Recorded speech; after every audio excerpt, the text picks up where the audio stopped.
का जो टॉपिक है डियर वो यूपी टेट हो या सी टेट हो या सुपर टेट हो या कोई भी शिक्षक भर्ती हो या कोई भी वनडे एग्जाम की प्रिपरेशन आप कर रहे हैं तो ये वीडियो का प्रैक्टिस सेट सिर्फ आपके लिए है, क्योंकि ये वीडियो हिंदी का टॉप 35 प्रश्नों का एक दमदार प्रैक्टिस सेशन है। आइए बात करते हैं, प्रश्नों की ओर चलते हैं।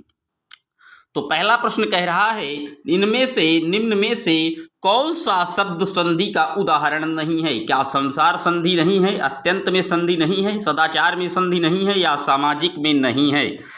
तो डियर संसार में आपको पता है सम प्लस सार, यानी कि क्या संसार एक संधि है, अत्यंत अति प्लस अंत, सदाचार पता ही है आपको क्या सत्य प्लस आचार। लेकिन सामाजिक में संधि नहीं है बल्कि समाज प्लस इक, यानी कि इक क्या प्रत्यय है, इसमें संधि नहीं बल्कि इसमें प्रत्यय का बोध हो रहा है डियर। तो इसलिए जो इसका सही ऑप्शन है डी एकदम करेक्ट है, नोट रखिएगा डी। बात करते हैं अपने अगले प्रश्न की। इनमें से सही संधि विच्छेद का उदाहरण है तथा तथैव, स्वच्छ, महर्षि या अन्वेषण। तो सही संधि आपको जिसमें देखने में आ रही है वो महर्षि है, महा प्लस ऋषि, महर्षि। और आ है अंत में और री है, यानी कि ये दीर्घ संधि का उदाहरण है, ये भी आप नोट रखिएगा, दीर्घ स्वर संधि। महर्षि एकदम करेक्ट लिखा हुआ है और ये तीनों ही विकल्प गलत हैं और इसमें सही ही पूछ रहा था, तो सी ऑप्शन एकदम करेक्ट है डियर। आइए बात करते हैं अपने अगले प्रश्न की। भारत दुर्दशा किसकी रचना है? देवकी नंदन खत्री, भारतेंदु हरिश्चंद्र, अयोध्या सिंह उपाध्याय, हरिऔध या भवानी प्रसाद की? तो भारत दुर्दशा जो रचना है डियर ये रचना है भारतेंदु हरिश्चंद्र की। बी ऑप्शन एकदम करेक्ट है, भारत दुर्दशा भारतेंदु हरिश्चंद्र जी का एक बेहतरीन नाटक है डियर, नोट रखिएगा। आइए चलते हैं अपने अगले प्रश्न की ओर। विपद जाल में कौन सी संधि है? व्यंजन, वृद्धि, दीर्घ या गुण संधि? तो विपद जाल व्यंजन संधि है, क्योंकि विपत ता आएगा इसमें जब आप संधि विच्छेद करेंगे तो ता का जा हो रहा है डियर, ये व्यंजन संधि का उदाहरण है विपद जाल। ए ऑप्शन एकदम करेक्ट है, नोट कर लीजिएगा। प्रत्युपकार में कौन सी संधि है? व्यंजन, विसर्ग, गुण या यण संधि? तो प्रति प्लस उपकार बराबर प्रत्युपकार और प्रत्युपकार में डियर यण संधि है। डी ऑप्शन एकदम करेक्ट है, यण संधि का ये उदाहरण है प्रत्युपकार, नोट कर लीजिएगा। परिच्छेद में कौन सी संधि है? व्यंजन, दीर्घ, गुण या अयादि? तो परिच्छेद में डियर व्यंजन संधि होती है, ए ऑप्शन एकदम करेक्ट है। आइए चलते हैं अपने अगले प्रश्न की ओर। निम्न में से किसका उच्चारण स्थान ओष्ठ नहीं है? उ, बड़ा उ, पा या ई? तो पूछ रहा है किसका उच्चारण स्थान ओष्ठ नहीं है। तो एक सूत्र होता है डियर उच्चारण स्थान का जो कि ओष्ठ से देख सकते हैं आप, उसका नाम है उपध्मानीया नाम ओष्ठो, यानी कि उ और उ भी आ जाएगा और पूरा पा वर्ग भी आ जाएगा, किसमें ओष्ठ में आ जाएगा। तो ये उ ऊपर के ए बी सी तीनों क्या ओष्ठ हैं, लेकिन ये जो डी ऑप्शन में ई लिखा हुआ है डियर ये क्या है? ये तालु का उदाहरण है, क्योंकि ई चू यसाराम तालु। तो डी ऑप्शन में जो ई लिखा है ये ओष्ठ से नहीं उच्चारित होता बल्कि तालु से उच्चारित होता है। और प्रश्न में यही पूछ रहा था कौन गलत है, तो गलत डी वाला है, डी एकदम करेक्ट है। आइए बात करते हैं अपने अगले प्रश्न की। निम्न में से किस वर्ण के स्थान पर अनुसार का प्रयोग नहीं होता? दा में, ना में, मा में या उपरोक्त सभी में? तो डियर बता दें जो दा वर्ग है इसमें अनुस्वार का प्रयोग नहीं कर सकते हैं हम। ए ऑप्शन एकदम करेक्ट है, नोट कर लीजिएगा। चैनल पर पहली बार आए हैं सब्सक्राइब करें, अगर वीडियो अच्छा लग रहा है तो एक बार दमदारी से शेयर करें, लाइक करें, ताकि सब्सक्राइबरों की संख्या ज़्यादा इंक्रीज हो और हम आपसे लाइव रूबरू हो पाए डियर। तो आइए बात करते हैं अपने अगले प्रश्न की। संयुक्त अक्षर का असंगत रूप पहचानिए। छा जो बनता है क्या का प्लस सा से बनेगा, त्रा प्लस रा से बनेगा, ज्ञा ज्या प्लस या से बनेगा या स्रा प्लस रा से बनेगा? कौन सा गलत है ये पूछ रहा है। तो डियर सी ऑप्शन में जो ज्ञा प्लस जा लिखा, ज्ञा का जो जा प्लस या लिखा है यही गलत है, क्योंकि जा के बाद या नहीं आता बल्कि इया आता है डियर, नोट रखिएगा। ये संयुक्त व्यंजन का उदाहरण है और सी ऑप्शन एकदम करेक्ट है, नोट डाउन कर लीजिएगा। आइए चलते हैं अपने अगले प्रश्न की ओर। शब्दकोश की रचना एवं उपयोग पद्धति में सबसे महत्वपूर्ण तथ्य है वर्णों की संख्या, वर्णों की बनावट, वर्णों का क्रम या वर्णों का विभाजन। तो शब्दकोश यानी कि क्या, आप जो है कोई चीज़ें जब आपको नहीं आती तो आप इसमें देखते हैं, डिक्शनरी में देखते हैं, तो डिक्शनरी में जो सबसे महत्वपूर्ण तथ्य है ये पूछ रहा है, तो वहाँ पर क्या वर्णों का क्रम ही तो महत्वपूर्ण है डियर। जब आप ए वाला देखेंगे तो ए अल्फाबेट से सीरियल से लगा होना चाहिए, प्रश्न यही पूछ रहा था डियर। तो वर्णों का क्रम जो है वो बेहद जरूरी और महत्वपूर्ण तथ्य है। सी ऑप्शन एकदम करेक्ट है। या चलते हैं अपने अगले प्रश्न की ओर। आ वर्ण का उच्चारण स्थान क्या है? कंठ है, तालु है, नासिका है, दंत है। तो आवर्ण का यानी कि अकुह विसर्जनीय नाम कंठा, जितने भी आ या छोटा या बड़ा आते हैं डियर वो कंठ से उच्चारित होते हैं, तो इसका ए ऑप्शन एकदम करेक्ट है। सूत्र कहता है अकुह विसर्जनीय नाम कंठा, तो नोट कर लीजिएगा। आइए चलते हैं अपने अगले प्रश्न की ओर। पवन शब्द का पर्यायवाची नहीं है। पवन माने हवा होता है डियर, इसका जो पर्यायवाची नहीं है पूछ रहा है। समीर माने भी हवा है, मारुत माने भी हवा है, वात माने भी हवा है, लेकिन ये जो अनल दिख रहा है डियर ये गलत है। अनल माने आग होता है, अगर अनिल लिखा होता तो वायु होता डियर, अनल माने आग होता है और यही इसका पर्यायवाची नहीं है, किंतु ये आग का पर्यायवाची है।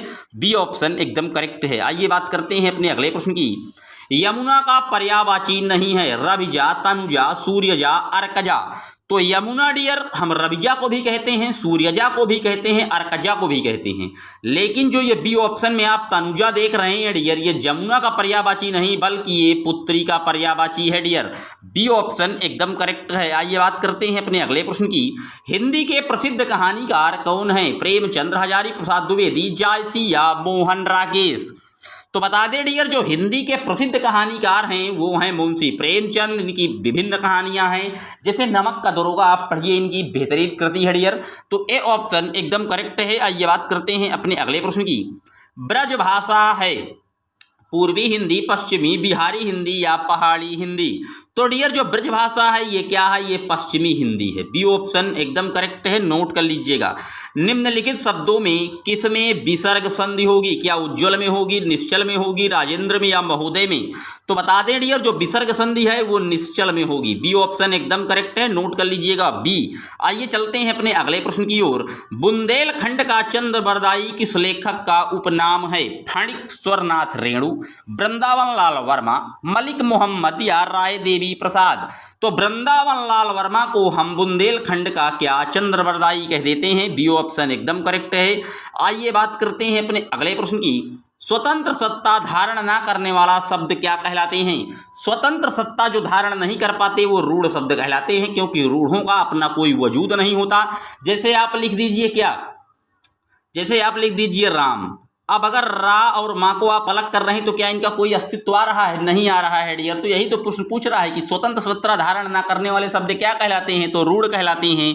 ए ऑप्शन एकदम करेक्ट है। इनमें से कौन सा शब्द क्या पुल्लिंग है? तो गिलास होती है, अदालत होती है, संसद क्या होती है? इनमें से कोई नहीं। तो अदालत क्या है? अदालत होता है कि होती है? अदालत होती है। गिलास होती है, गिलास होता है कि गिलास होती है? आप बताइए। संसद क्या होती है?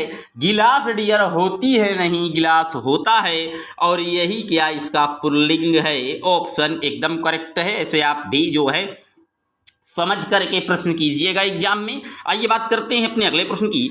आधुनिक युग की मीरा किस लेखक का उपनाम है? तो आधुनिक युग की जो मीरा कहा जाता है वो महादेवी वर्मा को कहा जाता है। महादेवी वर्मा, बी ऑप्शन एकदम करेक्ट है। आधुनिक युग की मीरा कहलाती हैं। आइए बात करते हैं अपने अगले प्रश्न की। वा का उच्चारण स्थान क्या है? दंतोष्ठ, मूर्धा, तालु या कंठ। तो वा के उच्चारण स्थान का भी एक सूत्र है डियर, वकारस्य दंतोष्ठः। तो वकारस्य दंतोष्ठा से यहाँ जो है वा का उच्चारण स्थान दंतोष्ठ होगा। ए ऑप्शन एकदम करेक्ट है। मैं किसी दिन जल्द ही ये जो है सूत्रों वाला वीडियो आपके सामने प्रस्तुत कर रहा हूँ, ताकि आपको भी ये सारे सूत्र कंठस्थ हो जाएं, ताकि आपको उच्चारण स्थानों में से आने वाले एग्जाम में एक भी प्रश्न आपका गलत ना होने पाए डियर। आइए बात करते हैं अपने अगले प्रश्न की। दिए गए शब्दों में शुद्ध वर्तनी वाला शब्द कौन सा है? सुसुप्ति, सुसुप्ति। चारों ऑप्शन में सुसुप्ति लिखा है, कौन सही लिखा जाएगा? प्रश्न ये पूछ रहा है। तो डियर बता दें जो शुद्ध वर्तनी में सुसुप्त लिखा है वो डी वाला एकदम करेक्ट है। आप देख लीजिए इसको, डी एकदम करेक्ट है। डी में जो सुसुप्त लिखा है वही एकदम करेक्ट है। आइए बात करते हैं अपने अगले प्रश्न की। परोपकार में प्रयुक्त संधि का नाम बताइए। विसर्ग, गुण, वृद्धि या यण संधि। तो मैं आपको एक ट्रिक बता दूं, किसी भी में अगर एक पाई आपको दिखे तो आप गुण संधि मार दीजिए। अगर डबल पाई लिखा हो जैसे परोपकार होता तो डियर यहां जब 2 पाई लग जाए तो वृद्धि संधि मार दीजिए आप। अगर आधा अक्षर दिख जाए जैसे प्रत्युपकार तो आप एण संधि मार दीजिए डियर। ये ट्रिक है, ये ट्रिक से आप जो है एग्जाम में 99% जो है संधि के प्रश्नों को एकदम सही कर सकते हैं डियर। तो बी ऑप्शन एकदम करेक्ट है, नोट डाउन कर लीजिएगा। आइए बात करते हैं अपने अगले प्रश्न की। निम्नलिखित में से उपसर्ग रहित शब्द कौन सा है? सुयोग, विदेश, अत्याधिक या सुरेश। तो सुयोग, सु में सु उपसर्ग लगा हुआ है, विदेश वी उपसर्ग लगा हुआ है, अत्यधिक में अति उपसर्ग लगा हुआ है, लेकिन सुरेश में कोई उपसर्ग नहीं है, क्योंकि अगर आप सुरेश का संधि विच्छेद करेंगे तो सु प्लस रेस, रेस और सु दोनों जो है स्थायी हो जाते हैं डियर। तो डी ऑप्शन एकदम करेक्ट है, नोट कर लीजिएगा। नाट्य शास्त्र के लेखक कौन हैं? तो बता दें डियर, नाट्य शास्त्र को पंचम वेद भी कहा जाता है और नाट्य शास्त्र के जो रचयिता हैं वो आचार्य भरत मुनि को माना जाता है। बी ऑप्शन एकदम करेक्ट है, नोट कर लीजिएगा। आइए चलते हैं अपने अगले प्रश्न की ओर। निशा निमंत्रण के लेखक कौन हैं? हरिवंश राय बच्चन, सुभद्रा कुमारी चौहान, महादेवी वर्मा या सुमित्रा नंदन पंत। तो बता दें डियर, जो निशा निमंत्रण है ये हरिवंश राय बच्चन जी की है और हरिवंश राय बच्चन जी की मधुशाला, मधुकला से मधुबाला, ये विभिन्न रचनाएं जो हैं ये हरिवंश राय बच्चन जी की हैं। और हरिवंश राय बच्चन जो है हमारे फिल्मी दुनिया के बादशाह कहे जाने वाले अमिताभ बच्चन जी के क्या पिता हैं डियर, नोट रखिएगा। ए ऑप्शन एकदम करेक्ट है। आइए बात करते हैं अपने अगले प्रश्न की। गागर में सागर भरने का कार्य किस कवि ने किया है? ये प्रश्न भी उत्तर प्रदेश के पीईटी एग्जाम में पूछा गया था कि गागर में सागर भरने का अर्थ क्या है, यानी कि थोड़े में ही बहुत कुछ कह देना डियर। गागर में सागर भरने का अर्थ है और गागर में सागर भरने का कार्य किस कवि को कहा जाता है? तो ये कहा जाता है बिहारी को, क्योंकि बिहारी जी ने मात्र बिहारी सतसई नामक एक रचना की थी और उसमें इन्होंने कुल 719 दोहे जो है लिख डाले और इन्हीं 719 दोहों में ये जग में व्याप्त हो गए, जग जाहिर हो गए और इसे इन्हीं कृति के लिए बिहारी सतसई मात्र एक कृति है इनकी, इसके लिए ये क्या अग्रगण्य माने जाते हैं डियर। तो बी ऑप्शन एकदम करेक्ट है, नोट कर लीजिएगा। आइए बात करते हैं अपने अगले प्रश्न की। भाषा तत्वों की जटिलता को नहीं सीखा जा सकता अभ्यास के बिना, प्रयास के बिना, रुचि के बिना या अनुकरण के बिना। तो भाषा तत्वों की जो जटिलता है डियर, इसको हम प्रयास के बिना नहीं सीख सकते। अभ्यास भी सही है, ऑप्शन अभ्यास का भी सही है कि अभ्यास से नहीं, लेकिन अभ्यास से ज्यादा प्रयास जो है ज्यादा इफेक्टिव हो रहा है, इसलिए बी ऑप्शन एकदम करेक्ट है डियर। आइए बात करते हैं अपने अगले प्रश्न की। बच्चा कब कोई गतिविधि जल्दी सीख लेता है? जब वह उसके सांस्कृतिक क्षेत्र के अंतर्गत आती है, जब वह उसके सामाजिक क्षेत्र के अंतर्गत आती है, जब वह उसका अनुकरण करता है या जब वह उसके दैनिक जीवन से संबंधित होती है। तो बच्चा कोई गतिविधि या कोई एक्टिविटी को जल्दी तब सीख लेगा जब वह उसके क्या दैनिक जीवन से जुड़ी होगी डियर। डी ऑप्शन एकदम करेक्ट है, नोट कर लीजिएगा। आइए चलते हैं अपने अगले प्रश्न की ओर। शिक्षण कार्य होना चाहिए अज्ञात से ज्ञात की ओर, बच्चे की आवश्यकता के आधार पर या सरल से कठिन की ओर या छपी सामग्री से समृद्ध वातावरण देकर। बस डियर समृद्ध वातावरण जहां आपको दिख जाए आप मार दीजिए, क्योंकि पॉजिटिविटी की बात कर रहा है। समृद्ध वातावरण एक जो है सकारात्मक रवैया है डियर, तो डी ऑप्शन एकदम करेक्ट है। आइए चलते हैं अपने अगले प्रश्न की ओर। भाषा शिक्षण की विधियां डैश डैश पर निर्भर करती हैं। तो भाषा शिक्षण की जो विधियां हैं डियर ये बच्चों के स्तर आयु पर निर्भर करती हैं। डी ऑप्शन एकदम करेक्ट है। बात करते हैं अपने अगले और अंतिम प्रश्न की। भाषा अधिगम में आवश्यक है क्या? व्याकरण कंठस्थ कराना। डियर आप कंठस्थ रटने की बात तुम्हारा एनसीएफ करता ही नहीं है। आप रट्टा मारकर किसी बालक को जो है वो ज्ञान में प्रवीण नहीं कर पाएंगे। पाठों की एक निश्चित संख्या ये भी गलत है डियर, क्योंकि पाठों की संख्या चाहे 100 हो, 200 हो, 250 हो या 50-10 हो, कोई फर्क नहीं पड़ने वाला डियर।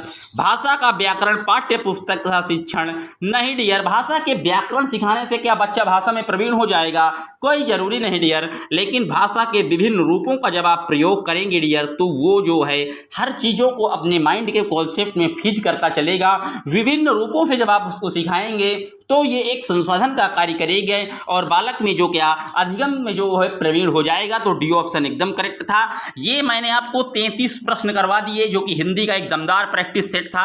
आप अपने कमेंट बॉक्स में जरा छापिए कि 33 में आपका स्कोर कितना रहा। 33 प्रश्नों में आपका स्कोर कितना रहा कमेंट बॉक्स में लिखिएगा। चैनल पर पहली बार आए हैं सब्सक्राइब करें, वीडियो को लाइक और शेयर करना ना भूलें डियर। आप लोग वीडियो को शेयर नहीं करते हैं, इसीलिए सब्सक्राइबरों की संख्या जो है वो बढ़ नहीं रही है डियर। मैं चाहता हूं कि मैं आपसे लाइव क्लासेस में रूबरू हूं, इसके लिए सब्सक्राइबर्स का होना बहुत जरूरी है। तो आप लोग मदद करें मेरी, वीडियो को ज़्यादा से ज़्यादा ग्रुपों में शेयर करना ना भूलें ताकि सब्सक्राइबरों की संख्या इंक्रीज हो सके, जिससे हम आपके साथ लाइव मिलें, लाइव का आनंद दें। आप लाइव में हमसे सीधे अपने प्रश्नों का जो भी दिक्कत हो, जो भी प्रश्नों में आप समझ में ना आए, आप सीधे पूछ सकते हैं डियर। तो आशा करता हूं वीडियो आपको अच्छा लगा होगा। अगर पहली बार आए हैं सब्सक्राइब कर लेना।